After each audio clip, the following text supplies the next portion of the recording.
Today, you're going to hear the story of an ordinary cook who outsmarted a tech billionaire with just 3 words that changed both their lives forever. Before this thrilling story, tell US where you're listening from and leave a like if you enjoy it, or comment if you'd like to help US improve our storytelling. The morning sun cast long shadows across the gleaming glass towers of Silicon Valley as Daniel Foster hurried through the employee entrance of Apex Technologies. At 37, with salt and pepper hair that had come too early and calloused hands that spoke of years in restaurant kitchens, Daniel was an unlikely employee at one of America's most prestigious tech companies. But as head chef of the executive dining room, he had found an unexpected niche preparing meals for some of the most powerful people in the digital world. Today was unlike any other. Daniel had received a text at 5 a.m. from his supervisor. Mr. Blackwood wants breakfast at 7. Something special.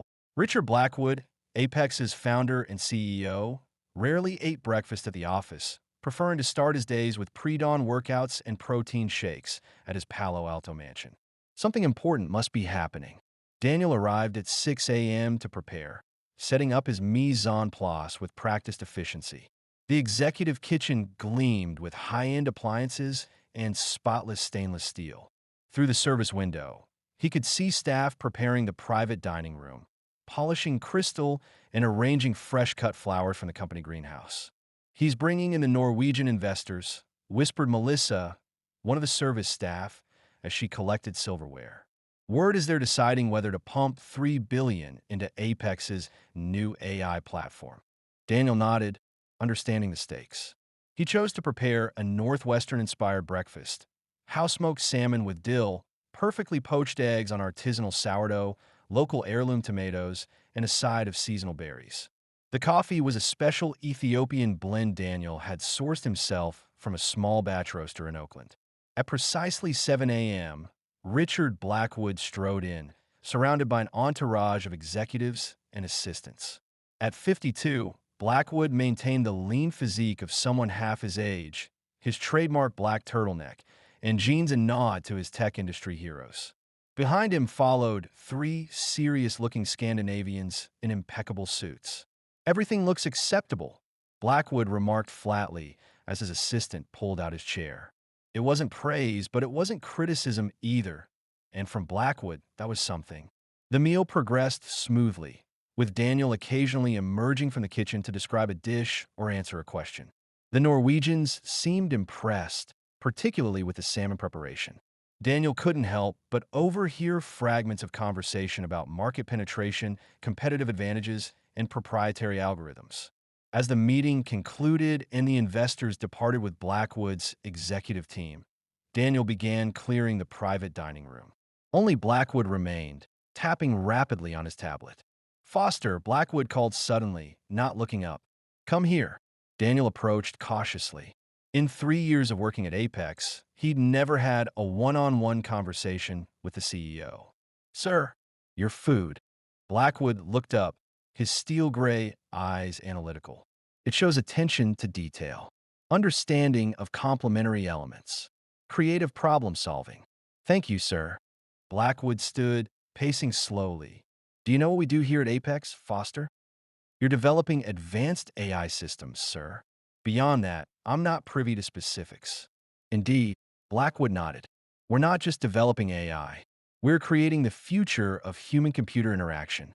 Systems that understand human intention, predict needs, and solve problems before they arise." He paused.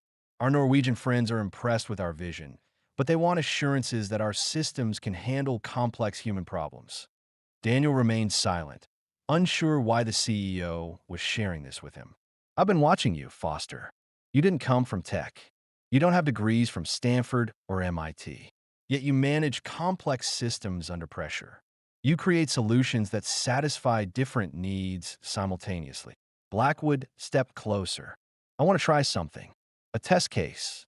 From his pocket, Blackwood produced a sleek device about the size of a smartphone. "This is a prototype interface for our new system. I'm going to present you with a problem. I want you to type your solution." Daniel felt a wave of anxiety. "Sir, I'm a chef, not a programmer or—" "Exactly," Blackwood interrupted. You're untainted by conventional technological thinking. That's what I need right now. Before Daniel could protest further, Blackwood activated the device. A holographic display appeared above it, showing a complex flowchart with multiple decision paths. This represents a resource allocation problem we've been struggling with, Blackwood explained. Our AI needs to optimize delivery routes for autonomous vehicles while accounting for traffic patterns, weather conditions, priority deliveries, and energy consumption. Daniel stared at the diagram, overwhelmed. The symbols and notations might as well have been hieroglyphics. Solve this or you're fired.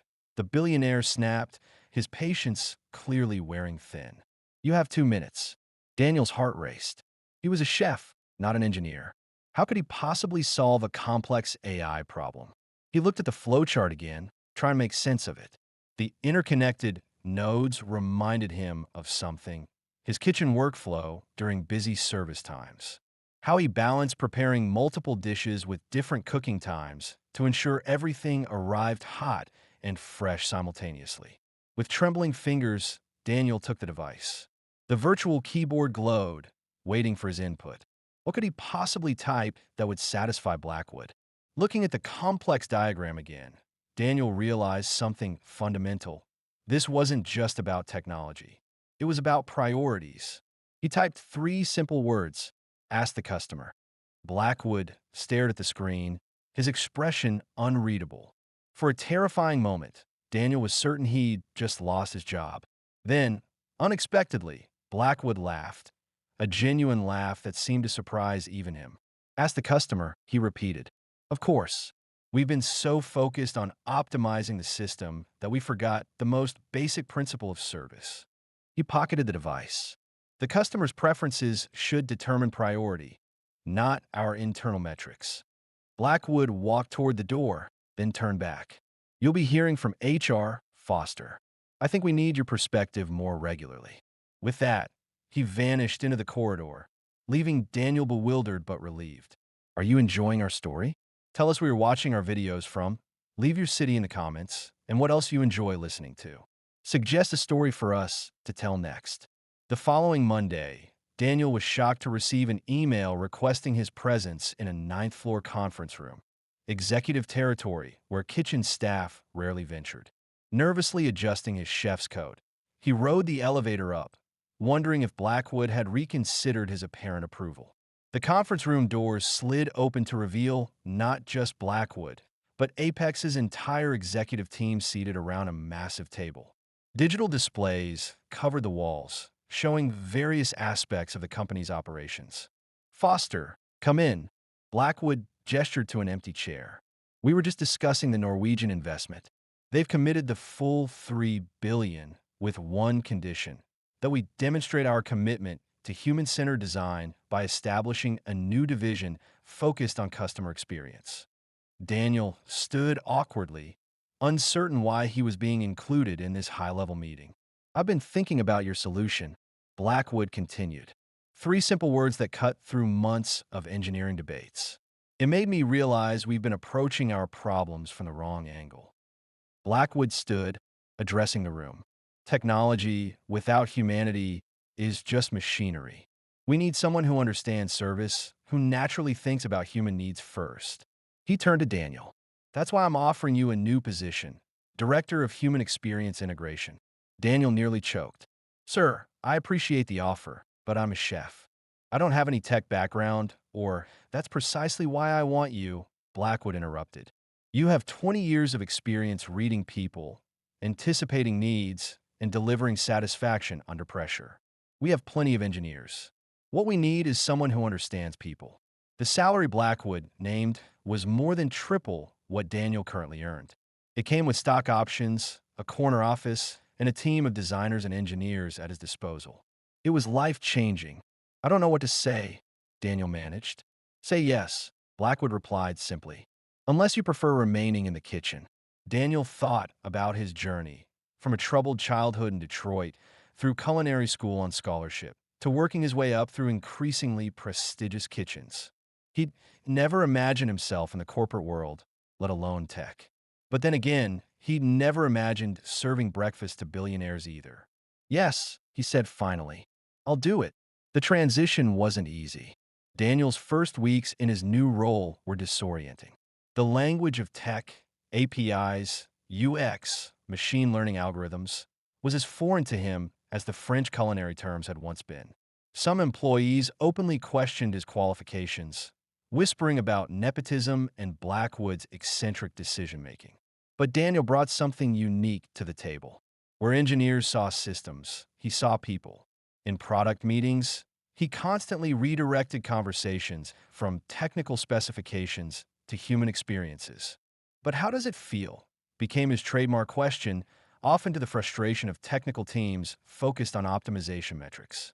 3 months into his new role, Daniel faced his first major challenge. Apex was preparing to launch HomeSync, a smart home system designed to compete with products from Google, Amazon, and Apple. The engineering team had created an impressive array of features, but user testing revealed confusion and frustration among test participants.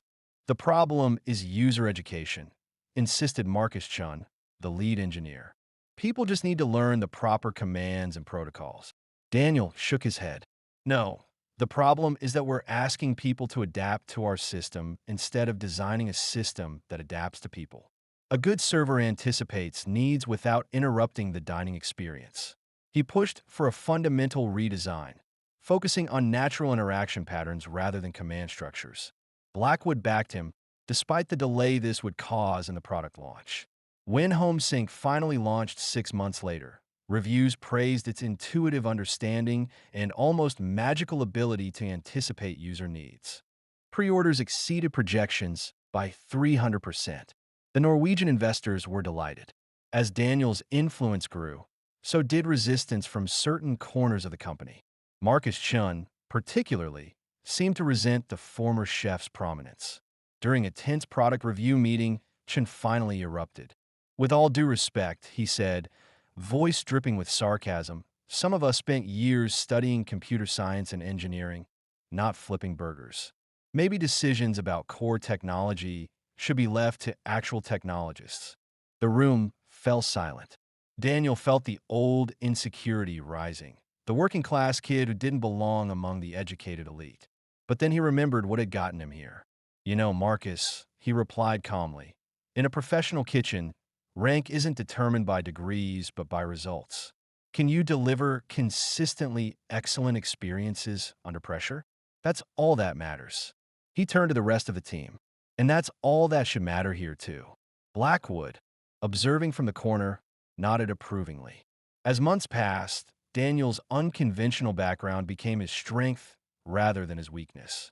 He built a diverse team that included not just engineers and designers, but also psychologists, anthropologists, and even a former theater director who understood how to create emotional responses. His apartment in San Francisco's Mission District remained modest compared to the homes of his executive peers, but he had transformed it into a comfortable space reflecting his dual passions. The kitchen was professional grade, while the living room housed cutting-edge technology he was helping to develop. Only one thing was missing: someone to share it with. Daniel's demanding schedule at Apex had left little time for personal relationships. His last serious girlfriend, a pastry chef named Rachel, had ended things after one too many canceled dates and missed weekends. On a rare free Saturday, Daniel visited the Ferry Building Farmers Market, something he'd done religiously as a chef but had neglected in his new role. As he examined heirloom tomatoes at a familiar vendor's stall, a voice beside him said, "They're better this week than last." The heat wave brought out the sweetness. He turned to see a woman about his age, with curly brown hair and glasses, holding a canvas shopping bag already half full of produce. "You sound like someone who knows their tomatoes," he replied. "I should hope so. I've been growing them for 15 years. She extended her hand. "Eliza Mendoza. Mendoza Family Farm." Daniel recognized the name. "You supplied restaurants in the Bay Area. I used your produce at Laurel before I moved to my current job." Something flickered in her eyes, recognition, perhaps. "You're Daniel Foster. Your work with local ingredients was legendary." They talked as they walked through the market about sustainable farming, the restaurant industry, and the challenges of corporate work. Daniel found himself explaining his unusual career transition. So now, instead of feeding people's bodies, you're designing technology that feeds their needs, Eliza summarized. I never thought of it that way, but yes, exactly. Their conversation continued over coffee, then lunch, then dinner. Eliza was intelligent, passionate about sustainability, and refreshingly unimpressed by Silicon Valley's obsession with status and wealth. Her small organic farm struggled against large agricultural corporations, but she remained committed to her principles. As autumn turned to winter, Daniel and Eliza began seeing each other regularly. She brought warmth and balance to his life, gently challenging his increasing absorption in the tech world. Don't forget why Blackwood hired you, she reminded him one evening as he complained about a particularly difficult technical challenge. It wasn't for your ability to think like a technologist, but for your ability to think like a human. At work, Daniel's team was developing Apex's most ambitious project yet, a personal AI assistant designed to integrate seamlessly across all aspects of users' lives. The project, codenamed Companion, represented Blackwood's vision for the future of human-computer interaction. As the project progressed, Daniel began noticing troubling patterns in the data collection protocols. Companion was being designed to gather unprecedented amounts of personal information, far beyond what users might reasonably expect. During a private meeting with Blackwood, Daniel voiced his concerns. We're crossing important boundaries here. People invite technology into their lives for convenience, not surveillance. Blackwood's expression hardened. The data is necessary for the system to function optimally. Users will consent through the terms of service. But not with genuine understanding, Daniel pushed back. That's not true consent. Foster, Blackwood said coldly, you've been valuable to this company, but don't forget your role. You make the technology appealing and intuitive. The business strategy is not your concern. For the first time since his promotion, Daniel felt the precariousness of his position. He had been brought in for a specific purpose, to humanize Apex's technology, but apparently not to question its fundamental ethics. That evening, he shared his concerns with Eliza as they walked along Crissy Field, watching the sunset paint the Golden Gate Bridge in shades of orange and pink. It sounds like you're at a crossroads, she said thoughtfully, between what's good for Apex and what's good for the people who will use this technology. Daniel nodded. Blackwood gave me this opportunity because I saw people first, but now he wants me to help disguise something I believe could harm those same people. What will you do? Eliza asked. He looked out at the bay, where container ships were heading out to sea. I don't know yet, but I can't just ignore it. In the following weeks, Daniel quietly began documenting the privacy concerns in Companion's design. He consulted discreetly with a former college roommate who now practiced technology law. The picture that emerged was troubling. Companion wasn't just designed to assist users, but to influence their behavior in ways that benefited Apex's business partners. Meanwhile, launch preparations accelerated. Marketing materials describe Companion as the first AI that truly understands you. Pre-registrations were approaching the millions. Wall Street analysts predicted Apex's stock would soar. 2 weeks before the scheduled launch, Daniel requested another private meeting with Blackwood. This time, he came prepared with a detailed presentation on the potential harms of Companion's current design and proposed modifications that would preserve functionality while respecting user privacy. Blackwood listened silently, his expression unreadable. When Daniel finished, the CEO was quiet for a long moment. You've put considerable thought into this, he finally said. Because I believe in what we're trying to achieve, Daniel replied. But I also believe we have a responsibility to do it right. Blackwood stood and walked to the window, looking out at the campus below, where thousands of employees hurried between buildings. Do you know why I really hired you, Foster? He asked without turning around. Not just because you gave a simple, human answer to a complex problem, but because you weren't afraid to give that answer to my face, even when I threatened your job. He turned back to Daniel. That's rare in this industry. Most people tell me what they think I want to hear. He sat down again, studying Daniel's presentation on the screen. Make the changes you're proposing. Delay the launch if necessary.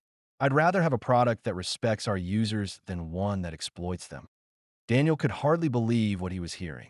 Sir, marketing will adapt, Blackwood interrupted. That's what they're paid to do. A rare smile crossed his face. Besides, Apex prioritizes privacy over profit, makes for a compelling headline, doesn't it? The modified version of Companion launched 3 months later than originally planned. While some investors initially questioned the delay, the public response was overwhelmingly positive. Technology critics, normally skeptical of big tech companies, praised Apex's commitment to ethical AI development. Companion quickly gained market share against less transparent competitors.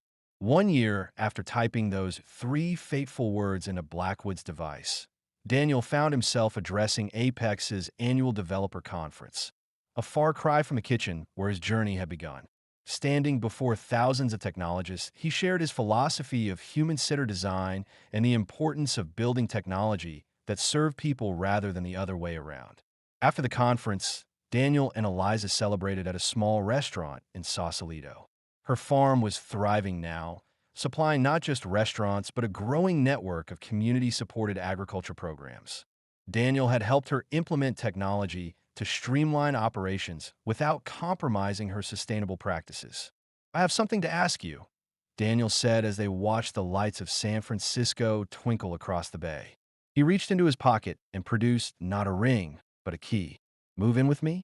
Or better yet, let's find a new place together, somewhere with enough garden space for your experiments and a kitchen worthy of both our passions.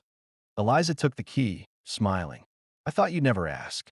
But on one condition, we find somewhere outside the city with real soil and space to grow. As they discussed their future together, Daniel reflected on how dramatically his life had changed from that morning in Apex's executive kitchen. A simple question, asked the customer, had altered his trajectory in ways he could never have imagined. The new home they found was nestled in the rolling hills of Marin County, a short drive north of San Francisco. It wasn't a sprawling mansion, but a charming, older farmhouse with ample land, exactly what Eliza had envisioned. The kitchen, with its large island and professional-grade stove, became Daniel's sanctuary, a place where he could still experiment with flavors and find solace from the demanding world of tech. Outside, Eliza meticulously planned and cultivated her expanded gardens, her hands deep in the rich soil, a stark contrast to Daniel's days spent navigating digital interfaces. Their evenings were often spent on the porch, watching the sunset paint the sky, sharing stories of their day. His about complex algorithms and human experience metrics, hers about soil health and crop yields. They found a rhythm, a quiet harmony that grounded them both. At Apex, Daniel's role as Director of Human Experience Integration continued to evolve. The success of Companion had solidified his position, and Blackwood, though still demanding, showed a newfound respect for Daniel's unconventional insights. Daniel's team, a diverse mix of designers, psychologists, and even a former theater director, flourished under his leadership. They were tasked with ensuring that every new product Apex developed, from enterprise software to consumer gadgets, was intuitive, empathetic, and genuinely served human needs. This often meant challenging the engineering-first mindset that still permeated parts of the company. Marcus Chun, while outwardly compliant, remained a subtle antagonist, often questioning Daniel's methods and meetings, though his criticisms now lacked their former bite, overshadowed by Daniel's undeniable track record. One day, Blackwood called Daniel into his office. The CEO looked more serious than usual, his gaze fixed on a holographic display showing complex data streams. Foster, Blackwood began, we have a new challenge, a significant one. He gestured to the display. Our competitors are starting to catch up. They're replicating Companion's core functionalities, and some are even attempting to mimic our human-centered approach. We need to innovate to leapfrog them once more. Daniel waited, sensing the weight of Blackwood's words. We're launching Nexus, Blackwood continued, an ambitious project to create a truly sentient AI, one capable of independent thought and decision-making. It's the next frontier, Daniel. The ultimate human-computer interaction. Daniel felt a chill. Sentient AI. The implications were immense and potentially terrifying. My concern, Blackwood said, his voice dropping slightly, is not just the technical hurdle. It's the ethical one. How do we ensure a sentient AI remains aligned with human values? How do we prevent unintended consequences? He looked at Daniel. This is where you come in. Your team will be responsible for developing the ethical framework, the conscience of Nexus. It's a task far more complex than anything you've tackled before. The stakes are astronomical. Daniel spent weeks immersed in research, consulting with ethicists, philosophers, and even science fiction writers. The concept of creating a truly sentient AI, one that could learn and adapt beyond its initial programming, raised profound questions. How do you define human values for a machine? How do you prevent bias from creeping into its core programming? The team grappled with abstract concepts like empathy, consciousness, and free will, trying to translate them into actionable design principles. It was intellectually exhilarating, but also deeply unsettling. Eliza, with her grounded perspective, became Daniel's sounding board. He'd often share his dilemmas during their evening walks through the fields. "It sounds like you're trying to build a soul," she remarked one evening, after he'd explained the complexities of programming ethical decision-making. "Maybe," Daniel sighed, "or at least a very sophisticated imitation of one. But what if the imitation becomes too good?" Eliza squeezed his hand. "Remember what you told me about the customer? About asking them what they need? Maybe the same applies here. What does humanity need from this kind of intelligence?" Her simple question, echoing his own foundational principle, resonated deeply. It wasn't about building a perfect, all-knowing AI, but about building one that understood its purpose was to serve humanity, not to dominate or replace it. Back at Apex, Daniel proposed a radical approach for Nexus, a human-in-the-loop design for the very beginning.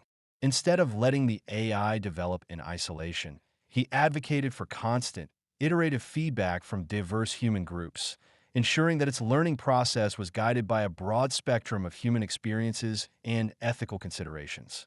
This meant slower development, more complex testing, and a constant reevaluation of the AI's evolving capabilities. Some engineers, particularly Marcus Chun, argued it would stifle innovation and make the project unfeasible. "We can't build a truly intelligent system if we're constantly shackling it with human limitations," Chen argued in a heated meeting. "We're not shackling it," Daniel countered calmly. "We're ensuring it serves humanity. The most intelligent system is one that understands its place in the ecosystem, not one that seeks to transcend it without understanding the consequences." Blackwood, surprisingly, sided with Daniel. The success of Companion had taught him the value of Daniel's human-centric vision.